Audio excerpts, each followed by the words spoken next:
الشيطان الرجيم بسم الله الرحمن الرحيم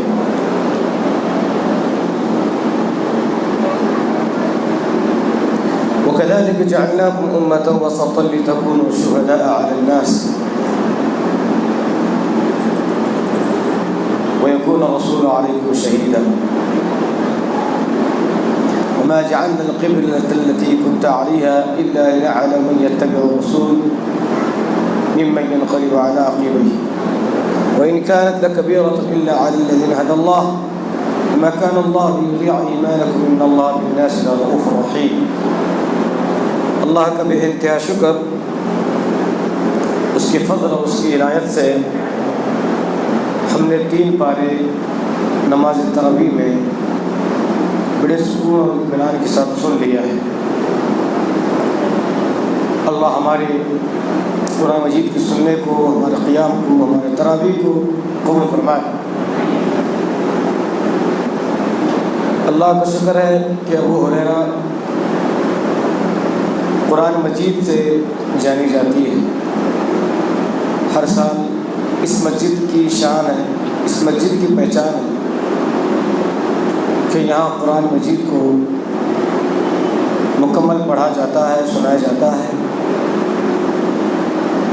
گلبرگہ کے مساجد اہل حدیث میں بہت کم ایسے مساجد ہیں جہاں مکمل قرآن مجید کو پڑھا جاتا ہے، لیکن جہاں بھی پڑھا جاتا ہے سکون اور اطمینان کے ساتھ پڑھا جاتا ہے، چاہے جتنا بھی پڑھا جائے۔ لیکن یہاں مکمل قرآن مجید کو سنانے کی شروع سے کوشش رہی ہے اور اللہ کے فضل اور اس کی عنایت سے یہ چیز پوری ہو رہی ہے، اور شروع دن سے لے کر اخیر تک مسجد ابو ہریرہ کی مصلیوں کی تعداد ہمیشہ قائم و دائم رہتی ہے، یکساں رہتی ہے، اللہ ماشاء اللہ کسی وجہ سے چند احباب رہ جاتے ہیں۔ لیکن ہم آپ سے یہی کہیں گے کہ قرآن مجید سے آپ کا جو یہ تعلق ہے، آپ کی جو محبت ہے قرآن مجید سے، جس اطمینان کے ساتھ آپ قرآن مجید کو نماز تراویح میں سنتے ہیں، یہ قرآن سے محبت کی دلیل ہے۔ اس کو آپ باقی رکھیں، اس شوق کو، اس جذبے کو باقی رکھیں۔ نہیں معلوم کہ ہماری زندگی میں دوبارہ ماہ رمضان آئے یا نہ آئے، زندگی کا کوئی بھروسہ نہیں۔ ویسے اللہ کے رسول صلی اللہ علیہ وسلم نے بیان فرمایا کہ قیامت کے قریب موتیں عام ہوگی۔ آج وہ دور ہمیں محسوس ہو رہا ہے کہ اسی دور میں ہم گزر رہے ہیں کہ موتیں کثرت کے ساتھ ہو رہی۔ کوئی ہارٹ اٹیک کی وجہ سے اس دنیا فانی سے چلا جا رہا ہے، کوئی کسی بیماری میں مبتلا ہو کر جا رہا ہے، کوئی کسی حادثے کا شکار ہو کر اس دنیا سے جا رہا۔ الغرض موتوں کا ایک تانتا بنا ہوا ہے، ایک سلسلہ بنا ہوا ہے۔ اللہ سے دعا کریں، اے اللہ موت ہمیں جب بھی آئے اسلام کی حالت میں آئے، دین پر آئے اور کلمے کی حالت میں اللہ ہمیں موت دے، آمین۔ حضرات، تراویح میں تو 3 پارہ پڑھا گیا، لیکن درس کے اعتبار سے ہم 1 پارہ پیچھے چلیں گے، اس کو ہم انشاءاللہ العزیز ناقراتوں میں کور کریں۔ دوسرے پارے میں اللہ تبارک و تعالیٰ نے تحویل قبلہ کا ذکر کیا، قبلے کی بدلنے کا۔ اللہ کے رسول صلی اللہ علیہ وآلہ وسلم نے جب مکے سے مدینے کی جانب ہجرت کیا، آپ صلی اللہ علیہ وسلم کی خواہش تھی، تمنا تھی، آرزو تھی کہ ہمارا قبلہ بیت المقدس سے بدل کر خانہ کعبہ کر دیا جائے۔ یہی وجہ کہ بار بار آپ نماز کی حالت میں آسمان کی جانب دیکھا کرتے تھے۔ ایک طرح کی خواہش، ایک طرح کی آرزو، ایک طرح کی تمنا۔ وہ وقت بھی آ گیا، اللہ تبارک و تعالیٰ نے اللہ کے رسول صلی اللہ علیہ وسلم سے کہا فَوَلِّ وَجْهَكَ شَطْرَ الْمَسْجِدِ الْحَرَامِ، آپ اپنے چہرے کو مسجد حرام کی جانب پھیر لیجئے۔ آپ اس وقت مسجد قبلتین میں نماز پڑھا رہے تھے۔ جو لوگ مدینہ گئے ہوئے ہیں انہیں معلوم مسجد قبلتین، قبلتین کہتے ہیں دو قبلے والی مسجد۔ آپ صلی اللہ علیہ وسلم ہمارا اب جو یہ قبلہ ہے اس کے بالکل مخالف والے قبلے کی جانب آپ صلی اللہ علیہ وسلم منہ کر کے نماز پڑھا رہے تھے۔ آپ کی خواہش تھی کہ میرا قبلہ بدل دیا جائے، اللہ نے حکم دیا۔ نمازی کی حالت میں آپ صلی اللہ علیہ وسلم نے قبلے کو بدل لیا، لوگوں نے بھی یعنی صحابہ کرام نے نماز کی حالت میں اپنے قبلے کو بدل لیا۔ حضرات آپ جانتے ہیں دنیا کا ایک سینٹر جو پوائنٹ ہے وہ خانہ کعبہ ہے۔ اوپر سے دیکھیں، نیچے سے دیکھیں، دائیں سے دیکھیں، بائیں سے دیکھیں، ساری دنیا کا جو سینٹر ہے، پوائنٹ جو ہے وہ خانہ کعبہ ہے۔ اور اللہ نے ہم کو امت وسط بنایا ہے، امت وسط یعنی درمیانی امت۔ وَكَذَلِكَ جَعَلْنَاكُمْ أُمَّةً وَسَطًا، اللہ نے کہا کہ میں نے تمہیں امت وسط بنایا ہے، درمیانی امت بنایا ہے۔ تو درمیانی امت کے لیے درمیانی قبلے کی ضرورت تھی، تو لہذا اللہ تبارک و تعالیٰ نے قبلے یعنی خانہ کعبہ کو ہمارا قبلہ بنا دیا۔ اس کے پیچھے کئی ایک اسباب ہیں۔ پہلا سبب تو یہ ہے کہ تورات میں اس بات کی جانب اشارہ کیا گیا تھا آخری جو نبی آئے گا محمد صلی اللہ علیہ وسلم، وہ خانہ کعبہ کی جانب منہ کر کے نماز پڑھے گا۔ اب آپ صلی اللہ علیہ وسلم بیت المقدس کی جانب منہ کر کے نماز پڑھ رہے ہیں۔ تورات میں تو اس کا ذکر ہے کہ اللہ کے رسول محمد عربی صلی اللہ علیہ وسلم آخری نبی ہوں گے اور ان کا قبلہ خانہ کعبہ ہوگا۔ تو کہیں یہ شک لوگوں کے دلوں میں باقی نہ رہے، اللہ تبارک و تعالیٰ نے تحویل قبلے کا حکم دے دیا۔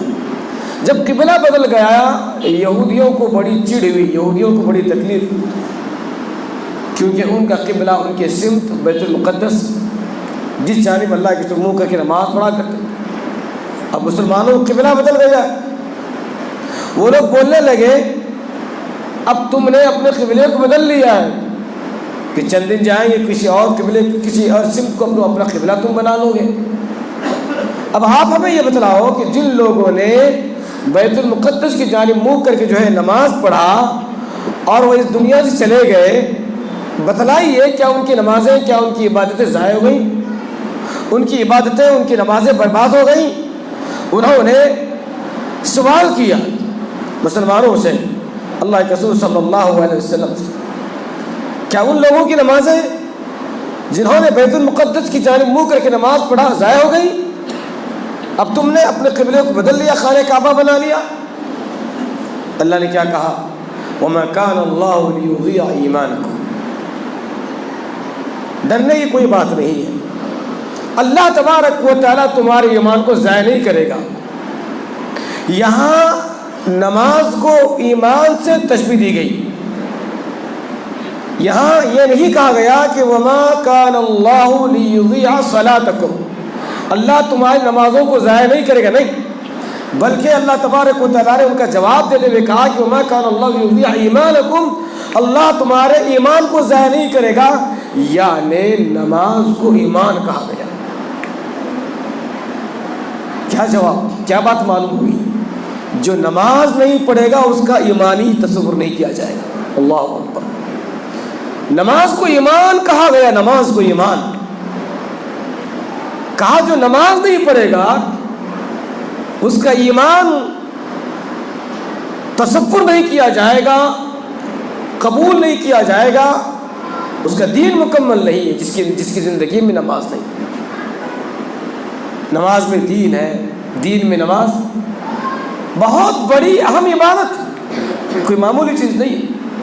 کسی اور عمل کو، کسی اور عبادت کو اللہ تبارک و تعالیٰ نے ایمان سے تشبیہ نہیں دیا۔ نماز کی بات آئی تو اللہ نے کہا کہ عین ایمان ہے یہ، جس نے نماز کو ضائع کیا اس نے اپنے ایمان کو ضائع کیا۔ ایک اور وجہ یہ تھی تحویل قبلے کے پیچھے ایک سبب یہ بھی تھا، اللہ تبارک و تعالیٰ دیکھنا چاہتا تھا کہ الا لنعلم من يتبع الرسول ممن ينقلب على عقبيه، وہ کون ہے جو نبی کریم صلی اللہ علیہ وسلم کی سچی اتباع کرے گا، سچی پیروی کرے گا۔ اللہ دیکھنا چاہتا تھا، نبی نے اپنے قبلے کو بدل لیا، اللہ کے حکم سے پتہ چل جائے گا وہ کون ہے جو نبی کے اس عمل سے انکار کرے۔ اللہ امتحان لینا چاہتا تھا، اللہ تبارک و تعالیٰ دیکھنا چاہتا تھا کہ وہ کون ہے جو نبی کی سچی اتباع کرے۔ زمین اور آسمان نے دیکھ لیا، ادھر تحویل قبلہ کا حکم ہوا، سارے مسلمانوں نے نبی کریم صلی اللہ علیہ وسلم کی اتباع اور پیروی میں جو ہے اپنے قبلے کو بدل لیا بلا چورا، کوئی سوال نہیں۔ تو مسلمان کی شان یہ ہونی چاہیے، اللہ کے رسول صلی اللہ علیہ وسلم میں کوئی قول آ جائے، کوئی عمل آ جائے، بلا چورا اس کو تسلیم کر لینا چاہیے۔ پھر کسی کے طور طریقے کو نہیں دیکھا جائے گا، پھر کسی کی جانب ہم نظر اٹھا کر کے نہیں دیکھیں گے، ہمارے لیے محمد کریم صلی اللہ علیہ وآلہ وسلم کا طریقہ کافی ہے۔ حضرات ہم آگے بڑھتے ہیں تو اللہ تبارک و تعالیٰ نے کہا فاذکرونی اذکرکم واشکروا ولا تکفروا یا ایھا الذین آمنوا استعینوا بالصبر والصلاۃ ان اللہ مع الصابرین۔ اللہ نے ان دو آیتوں میں تین چیزوں کا ذکر کیا، تین نعمتوں کا ذکر کیا، ایک ہے ذکر، ایک ہے شکر، ایک چیز ہے صبر۔ ایک ہے ذکر، ایک ہے شکر، ایک ہے صبر، تین چیزیں اللہ نے ایک جگہ بیان فرمائی اور تینوں کے بڑے فائدے۔ کہا ذکر کا فائدہ یہ ہے کہ فاذکرونی اذکرکم، اگر تم میرا ذکر کرتے رہو گے تو میں بھی تمہیں یاد رکھوں گا، اگر تم مجھے میرا ذکر نہیں کرو گے تو میں بھی تمہارا ذکر نہیں کروں گا، یعنی میں بھی تمہیں یاد نہیں رکھوں گا۔ اللہ کے رسول صلی اللہ علیہ وسلم بیان فرمایا، اللہ تبارک و تعالیٰ خود کہتا ہے کہ لوگوں اگر تم مجھے اپنے دل میں یاد کرتے ہو تو میں بھی تمہیں اپنے دل میں یاد کرتا ہوں۔ اگر تم میرا ذکر لوگوں کے درمیان کرتے ہو، اللہ علیم ہے، اللہ قادر ہے، اللہ ستار ہے، اللہ غفار ہے، اللہ میرا مالک ہے، اللہ میرا رازق ہے، اللہ میرا محافظ ہے، اللہ میرا معین ہے، میرا معاون ہے، اس طرح سے اگر تم میرا ذکر، میرا تذکرہ لوگوں میں کرتے ہو، اللہ کے رسول نے کہا، اللہ کہتا ہے کہ میں بھی تمہارا تذکرہ فرشتوں میں کرتا ہوں۔ فرشتے کون ہیں؟ لا یعصون اللہ ما امرہم، وہ کبھی اللہ کی نافرمانی نہیں کرنے والے۔ ایسے مبارک اللہ تبارک و تعالیٰ کی مخلوق ہے جن سے کبھی کوئی گناہ، کبھی کوئی غلطی، کبھی کوئی برائی سرزد ہو ہی نہیں سکتی۔ کتنے خوش نصیب ہیں وہ لوگ جن کا ذکر اللہ تبارک و تعالیٰ فرشتوں میں کرتا ہو۔ یہ مقام مجھے بھی مل سکتا ہے، یہ مقام آپ کو بھی مل سکتا ہے۔ لوگوں میں اب تذکرے کریں اللہ کے۔ آج عجیب و غریب بات ہے، آج لوگوں میں غیروں کے تذکرے ہوتے، غیر اللہ کے تذکرے ہوتے۔ فلاں بابا نے فلاں کا یہ کام کر دیا، فلاں بابے نے فلاں کا یہ کام کر دیا، اللہ کا ذکر نہیں ہوتا۔ اللہ کہتا ہے وَإِذَا ذُكِرَ اللَّهُ وَحْدَهُ اشْمَأَزَّتْ قُلُوبُ الَّذِينَ لَا يُؤْمِنُونَ بِالْآخِرَةِ وَإِذَا ذُكِرَ الَّذِينَ مِن دُونِهِ إِذَا هُمْ يَسْتَبْشِرُونَ۔ عجیب و غریب ہے لوگوں کا حال۔ میرے علاوہ اگر کسی کا تذکرہ محفلوں میں ہوتا ہے تو لوگ خوش رہتے ہیں، لوگوں کے چہرے پر خوشی کے آثار نظر آتے ہیں۔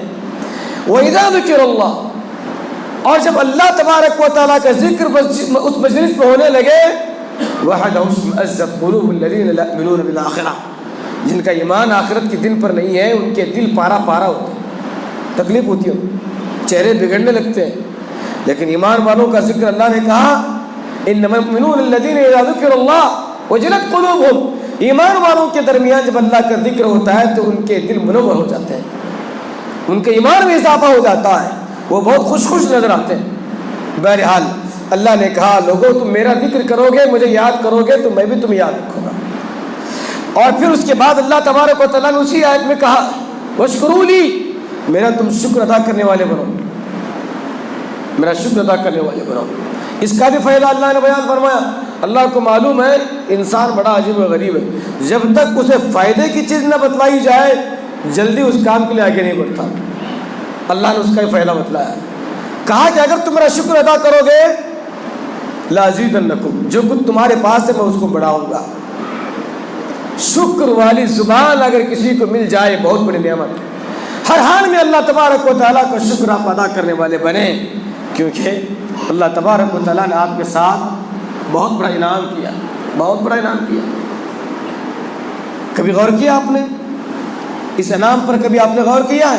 آپ یہ سمجھتے ہیں کہ انعام یہ ہے کہ اللہ تبارک و تعالیٰ مجھے دولت مند بنا دے, اللہ تبارک و تعالیٰ مجھے خوب مالدار بنا دے, اس پر میں اللہ کا شکر ادا کروں گا.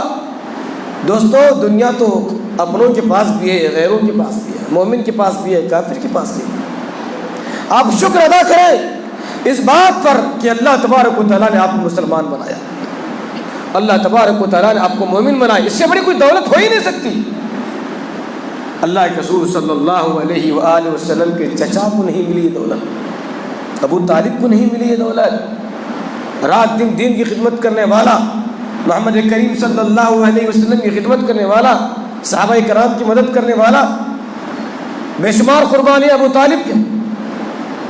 لیکن اللہ تبارک و تعالیٰ نے ابو طالب کو اس دولت سے نہیں نوازا ہے جس دولت سے اللہ نے آپ کو نوازا ہے. آپ کے پاس سب کچھ ہوتا, اگر توحید نہ ہوتی, دین نہ ہوتا, تو آپ جہنم کے انگارے بنا دیے جاتے, جہنم کی آگ اب بنا دیے جاتے. اللہ کا شکر ادا کریں, اللہ نے آپ کو ایمان والا بنایا. تو اگر شکر ادا کرو گے تو اللہ کیا کہتا ہے, لَأَزِيدَنَّكُمْ, میں تمہارے پاس جو کچھ ہے اس پہ میں بڑھاؤں گا, اضافہ کروں گا.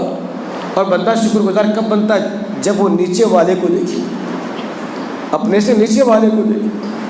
ٹو ویلر تمہارے پاس ہے, کار والے کو نہ دیکھے, سائیکل والے کو دیکھے. ذاتی مکان آپ کے پاس ہے, آپ اس شخص کو نہ دیکھیں جس کے بڑے بڑے اونچے اونچے اپارٹمنٹس ہیں, آپ اس کو دیکھیں جو کرائے کے گھر میں رہتا ہے. اپنے سے نیچے والوں کو جب دیکھیں گے, میں ہوں یا آپ, شکر کا مادہ ہمارے اندر پیدا ہوگا. اور اس طرح سے اگر تم شکر ادا کرنے والے بنو گے, میں تمہارا رب تم سے وعدہ کرتا ہوں, لَأَزِيدَنَّكُمْ, دل کھول کر کے میں تمہیں دوں گا. اور ہر شخص اپنے وعدے میں خلاف ورزی کر سکتا ہے, میں اپنے وعدے میں خلاف ورزی نہیں کروں. تو ذکر کا اور شکر کا اللہ نے تذکرہ کیا. ذکر اگر تم میرا کرو گے میں بھی تمہارا ذکر کروں گا, اگر تم میرا شکر ادا کرو گے تو میں تمہیں خوب دوں گا. اس کے بعد اللہ نے فوراً صبر کا ذکر کیا. پھر ذکر, شکر, صبر جسے مل جائے, اللہ اکبر, یہ بہت بڑی صفات ہے. انبیاء علیہ السلام کی صفات نہیں ہے. استعینوا بالصبر والصلاۃ ان اللہ مع الصابرین. اے ایمان والو, اللہ کی مدد اگر تم چاہتے ہو تو صبر کرو. صبر کا بھی بدلہ اللہ تبارک و تعالیٰ نے بتا دیا. صبر کا بھی بدلہ, اگر تم میری مدد چاہتے ہو تو صبر کرو. بے صبرے کی زندگی میں میری مدد نہیں آئے گی. کوئی بھی مصیبت زندگی میں آ گئی, بڑا حادثہ ہو گیا, آپ صبر کریں اور یہ دیکھیں کہ اللہ تبارک و تعالیٰ اس سے بھی بڑے حادثے سے اللہ نے مجھے بچا لیا. آپ کا مال لٹ گیا, آپ کا گھر لٹ گیا, لیکن آپ کی جان تو نہیں لٹی. اللہ تبارک و تعالیٰ نے آپ کی جان کو سلامت رکھا ہے. زندگی اللہ تبارک و تعالیٰ دے گا تو اور ہم بنائیں. تو صبر کرنے والے بنے اور دعا کریں, اللہم اجرنی فی مصیبتی, اے اللہ تبارک و تعالیٰ اس مصیبت میں تم مجھے صبر کرنے والا بنا, اس کا بہتر بدلہ تو دے. وخلف لی خیرا منہا, اے اللہ تبارک و تعالیٰ اس سے بہتر دینے والا تو, اس سے بہتر تو دے. اور جو صبر کرتا ہے, اللہ نے اپنے نبی سے کہا وبشر الصابرین, میرے پیارے ایسے لوگوں کو آپ بشارت دے دیجئے جنت کی. اور پھر کہا اولئک علیہم صلوات من ربہم ورحمہ, یہی وہ لوگ ہیں. کون لوگ؟ ذکر کرنے والے, شکر ادا کرنے والے, صبر کرنے والے. ان کے بارے میں اللہ آگے کیا کہتا ہے؟ اولئک علیہم صلوات من ربہم ورحمہ, یہی وہ لوگ ہیں جن پر میرے جانب سے عطائیں, میرے جانب سے جو نعمتیں نازل ہوتی ہیں. اللہ اکبر, میری رحمت ان کی جانب جو ہے امڑ کر کے آتی ہے. جس طرح سے کسی مصیبت میں, کسی پریشانی میں ماں اپنے بچے کو دیکھتی ہے, بڑھ کر کے اس بچے کو اپنے گلے سے لگا لیتی ہے. صلوات میں اسی چیز کا ذکر ہے.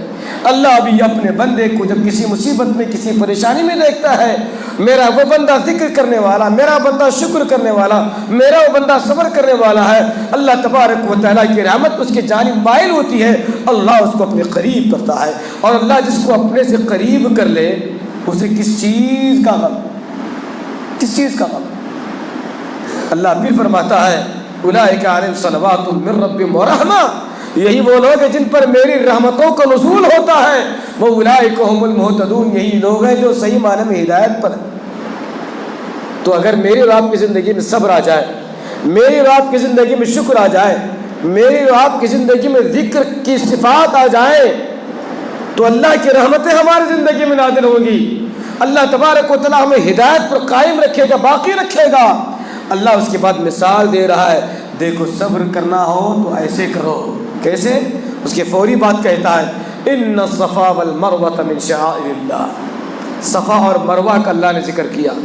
لوگ جاتے ہیں عمرے کے لیے، حج کے لیے، خانہ کعبہ کا طواف کرتے ہیں، پھر سعی کرنے آتے ہیں، صفا اور مروہ کی جانب دوڑتے ہیں، اللہ نے فوراً اسماعیل کا اور ان کی ماں کا ذکر کیا اور کہا کہ لوگوں دیکھو صبر اگر تم سیکھنا چاہتے ہو تو حضرت اسماعیل کی ماں سے صبر سیکھو، صبر سیکھنا چاہتے ہو تو اسماعیل کے باپ سے صبر سیکھو، صبر سیکھنا چاہتے ہو تو اسماعیل سے تم صبر سیکھو۔ دیکھو بیاباں جنگل میں جہاں کوئی انسان نہیں، جہاں کوئی گزرنے والا نہیں ہے، پانی کا کوئی دور دور تک نشان نہیں ہے، آسرے کے لیے کوئی درخت نہیں ہے، اللہ کا حکم ہوا، حضرت ابراہیم نے اپنے بیوی کو، اپنے بچے کو لے جا کر کے وہاں چھوڑ دیا، سخت دھوپ میں پانی کی تلاش میں، صفا سے مروہ، مروہ سے صفا کی جانب یہ اللہ والی دوڑتی ہے، کوئی شکوہ نہیں، کوئی شکایت نہیں، لیکن اللہ سے امیدیں، اللہ سے امیدیں لگی ہوئی۔ اللہ کو ہاجرہ کے دوڑنا اتنا پسند آیا، اتنا پسند آیا، اللہ نے قیامت کے صبح تک آنے والے تمام مسلمانوں سے کہا مسلمانوں تمہارا عمرہ اور تمہارا حج اس وقت تک مکمل نہیں ہو سکتا جب تک کہ میری پیاری بندی ہاجرہ علیہ الصلاۃ والتسلیم کے عمل کو تم انجام نہ دو۔ تو یہ تذکرے ہیں دوسرے پارے میں۔ اس کے بعد اللہ تبارک و تعالیٰ نے آگے چل کر کے بیان فرمایا، کیا بیان فرماتا ہے؟ ان الذين يكتمون ما انزلنا من البينات والهدى، وقت ہو رہا ہے، 2-4 منٹ اپنی بات میں ختم کر دوں گا۔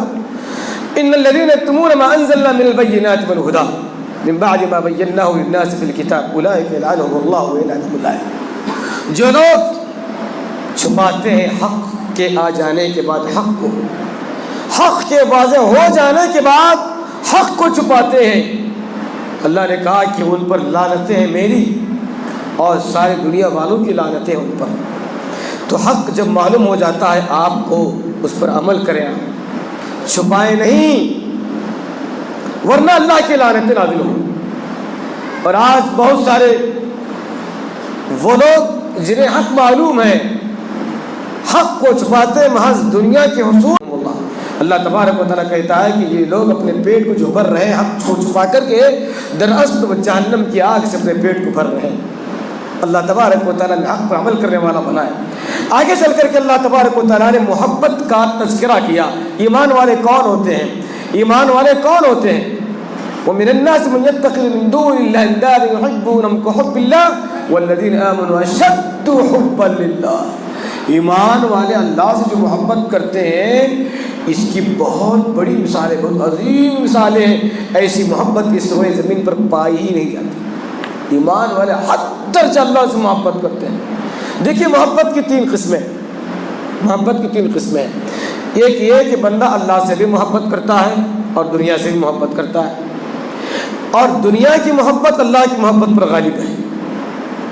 ایک یہ محبت ہے، ایک بندہ اللہ سے بھی محبت کرتا ہے، مال سے بھی محبت کرتا ہے، لیکن یہ مال کی محبت اللہ کی محبت پر غالب ہے، تو کیا یہ محبت کامیاب ہے؟ بولیے نہیں۔ ایک شکل یہ، اور دوسری شکل یہ کہ ایک بندہ اللہ سے محبت کرتا ہے، غیر اللہ سے محبت کرتا ہے، فلاں بابا فلاں بابا فلاں فقیر فلاں فلاں فلاں فلاں سے محبت کرتا ہے، اسی کو ہم کیا کہتے ہیں؟ بولیے شرک۔ ان الشرک لظلم عظیم، روئے زمین پر سب سے بڑا ظلم یہ ہے اللہ کے ذات میں دوسروں کو شریک ٹھہرایا جائے۔ تو اللہ کی محبت میں غیروں کی محبت کو آپ شامل نہیں کریں گے تو یہ کامیاب محبت ہے نہیں۔ تیسری محبت رہ جاتی ہے، وہ یہ ہے ایک مومن بے شمار چیزوں سے محبت کرتا ہے، اسے ماں سے محبت ہے، بیوی سے محبت ہے، بچے سے محبت ہے، ہاں بے شمار چیزیں ہیں اس کے دل میں جگہ بنائی ہیں، لیکن جب بات اللہ کی محبت کی آتی ہے تو وہ محبت تمام محبتوں پر غالب ہے۔ اللہ کے لیے تمام چیزوں کو قربان کرنے کے لیے تیار ہو جائے، یہ محبت اصل محبت ہے۔ اور یہ محبت کہاں پائی جاتی ہے؟ مومنوں کی زندگی میں پائی جاتی ہے، ایمان والوں کی زندگی میں پائی جاتی ہے۔ اس کی مثال ابراہیم نے پیش کیا۔ اللہ نے کہا اے ابراہیم، جو بیٹا میں نے تجھے بڑھاپے میں نصیب فرمایا ہے اس کو میرے راستے میں قربان کرنا پڑے گا۔ اے اللہ، اگر تو چاہتا ہے تو ایسے ایک میں 1000 بیٹے قربان کروں گا۔ لٹا کر کے چھری چلا کر کے بتلایا کہ اس دل میں محبت کے لیے اگر جگہ ہے وہ صرف اے اللہ تیرے لیے جگہ ہے۔ قربانی کے بے شمار ایسے مثالیں، محبتوں کے ایسے بے شمار مثالیں۔ صحابہ کرام نے اللہ کے لیے، دین کے لیے اپنے بیوی کو چھوڑ دیا، اپنے اولاد کو چھوڑ دیا، اپنے کاروبار کو چھوڑ دیا، اپنے وطن کو چھوڑ کر کے مکے سے مدینے کی جانب ہجرت کیا۔ یہ محبت کامیاب محبت ہے۔ ایک اور بات ہے، اللہ تبارک و تعالی بیان فرماتا ہے استبرأ الذین اتبعوا من الذین اتبعوا ورأوا العذاب وتقطعت بهم الاسباب وقال الذين اتبعوا لو ان لنا كرة فنتبرأ منهم كما تبرأوا منا كذلك يريهم الله اعمالهم حسرات عليهم وما هم بخارجين من النار۔ اللہ کہتا ہے لوگوں ایک وقت ایسا بھی آئے گا، ایک وقت ایسا بھی آئے گا سارے اسباب کاٹ دیے جائیں گے، سارے اسباب ختم ہو جائیں گے۔ وتقطعت بهم الاسباب، جتنے بھی اسباب ہیں سارے اسباب ختم ہو جائیں۔ دنیا میں ایک انسان کی زندگی کے گزران کے لیے بے شمار اسباب اس کے پاس، اولاد اس کا سبب، بیوی اس کے سبب، بھائی اس کے سبب، ماں باپ اس کی زندگی کے گزارنے کے سبب، گھر اس کا سبب، دولت اس کا سبب، دکان اس کا سبب، دوست احباب اس کا سبب، اس کی کھیتی باڑی اس کا سبب، بے شمار چیزیں اسباب میں سے شامل ہیں۔ اللہ بیان فرماتا ہے وَتَقَطَّعَتْ بِهِمُ الْأَسْبَابُ، حشر کا میدان ہوگا، یہ سارے اسباب ختم ہو جائیں گے، تو رہے گا میں رہوں گا، بس تو میرے سامنے آئے گا، میں تیرے سامنے رہوں گا۔ وَلَقَدْ جِئْتُمُونَا فُرَادَىٰ كَمَا خَلَقْنَاكُمْ أَوَّلَ مَرَّةٍ، جس طرح سے تو تیری ماں کے پیٹ سے اکیلا پیدا ہوا تھا، اکیلے میرے سامنے آنا ہوگا، کوئی سبب، کوئی رشتہ باقی نہیں رہے۔ اللہ اکبر۔ اللہ اس کی فوری بات کہتا ہے وقال الذين اتبعوا لو ان لنا كرة فنتبرأ منهم كما تبرأوا منا۔ دنیا میں لوگوں نے فلاں فلاں فلاں فلاں پر تکیہ رکھا تھا، ان پر بھروسہ کیا تھا، ان پر اعتماد کیا تھا، وہ سب کہیں گے ارے جاؤ جاؤ، ہمارا تم سے کوئی لینا دینا نہیں، ہمارا تم سے کوئی تعلق نہیں، ہم نے تم سے کب کہا تھا ہمارے پیچھے آؤ، ہمارے نام پر نظر و نیاز کرو، ہمارے نام پر جانوروں کو ذبح کرو، ہمارے قبروں پر آؤ، چادریں چڑھاؤ، ہم نے کب کہا تھا؟ یہ قرآن کہہ رہا، میں نہیں کہہ رہا ہوں۔ فَنَتَبَرَّأَ مِنْهُمْ، ہاتھ جھاڑ لیں گے، یہ سب لوگ ہاتھ جھاڑ لیں گے۔ اس کے بعد یہ لوگ کیا کہیں گے؟ یہ پورے مرید لوگ کیا کہیں گے؟ کیا کہیں گے؟ اللہ اگر ہمیں دوبارہ زندگی دینا تو اسی طرح سے ہم تم سے برات کا اعلان کریں گے، آج جس طرح تم ہم سے برات کا اعلان کرتے ہو، لیکن دوبارہ زندگی تو نہیں ملے گی۔ كذلك يريهم الله اعمالهم حسرات عليهم، اللہ ایمان والوں کو کھڑا کرے گا، ان کفار کو، ان مشرکین کو، ان بدعتیوں کو، ان قبر پرستوں کو کھڑا کرے گا، ان کے سامنے ان کی جنت کو پیش کرے گا، کہے گا منافقوں، اے بدعتیوں، تم نے ان کے پیچھے پڑ کر کے ایسی جنت سے جو ہے تم ہاتھ دھو بیٹھے۔ دیکھو یہ جنت کتنی پیاری جنت ہے، کتنی پیاری اس کے اندر نعمتیں، بڑی بڑی نعمتیں اللہ بتلائے گا ان لوگوں کو، اور فرشتوں سے کہے گا گھسیٹ کر لے جاؤ ان بدماشوں کو، انہیں میرے نبی کا طریقہ راستہ پسند نہیں تھا، انہیں توحید پسند نہیں تھی، کاش یہ توحید کو اختیار کرتے، محمد کے طریقے کو اختیار کرتے، یہ جنت ان کی نظروں کے سامنے جو چمک رہی ہے اس کے مستحق بنا دیے جاتے، اٹھا کر کے پھینک دو جہنم میں۔ اور اللہ تبارک و تعالی ایمان والوں سے کہے گا تحیتہم یوم یلقون سلام، تمہارے لیے ویلکم ہے، تمہارے لیے اہلا و سہلا، مرحبا بکم، آؤ، جنت کو میں نے اپنے ہاتھوں سے بنایا ہے، تمہارے لیے جنت تمہاری منتظر ہے۔ اور جب یہ جنتی جنت میں داخل ہو رہے ہوں گے کہیں گے وقال الحمدللہ الذی صدقنا وعدا، وہ سب کہیں گے اے اللہ ہم تیری حمد تیری بڑائی بیان کرتے ہیں، تو نے ہم سے جو وعدہ کیا تھا اپنے وعدے کو پورا کیا۔ اے اللہ تبارک و تعالیٰ اس جنت کا تو نے ہمیں وارث بنایا جس جنت کا تذکرہ علماء کی زبانیں ہم نے سنا تھا، محمد کریم صلی اللہ علیہ وسلم کی بشارتوں میں ہم نے سنا تھا۔ اے اللہ اس پر ہم تیری حمد بیان کرتے ہیں۔ میرے بھائیوں بہت ساری باتیں دوسرے پارے میں بیان ہوئی ہے، ہمیں ضرورت اس بات کی ہے کہ ہم قرآن مجید کو پڑھیں، پڑھنے کے ساتھ اس کے معانی اور مطالب تفاصر پر بھی غور کریں۔ اللہ سے دعا کرتے ہیں کہ اللہ تبارک و تعالیٰ ہم تمام مسلمانوں کو قرآن مجید کے اسباق کو اور اس کے ہدایت والے راستے کو سمجھنے، اپنی زندگی کو منور بنانے کی توفیق نصیب فرما، آمین یا رب العالمین۔ وآخر دعوانا الحمد للہ رب العالمین، السلام علیکم و رحمۃ اللہ وبرکاتہ۔